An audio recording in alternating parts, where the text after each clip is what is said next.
Tarehe 30 mwezi wa 4 mwaka 2025 majira saa 4 usiku, maeneo ya Baraza la Maaskofu Tanzania Kurasini, Temeke, Dar es Salaam, ilipokelewa taarifa ya kujeruhiwa kwa Padri Charles Kitima ambaye ni katibu wa Baraza la Maaskofu Tanzania.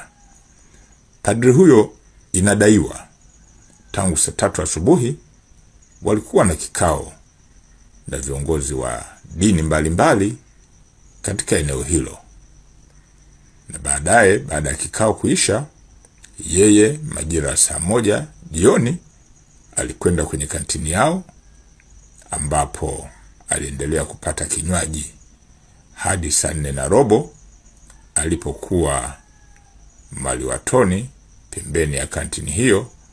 Alidai kushambuliwa kichwani na watu wawili. Baadaye alipelekwa hospitali ya Aga Khan kwa matibabu na anaendelea vizuri na matibabu. Mtu mmoja ambaye amefahamika kwa jina la Rauli Mahabi maarufu kama Haraja, mkazi wa Kurasini, anashikiliwa na kuhojiwa kuhusiana na tukio hilo. Uchunguzi zaidi wa kina unaendelea ili kubaini wahusika wa tukio hiyo, na hatua kali za haraka zitachukuliwa kuhusiana na tukio hilo.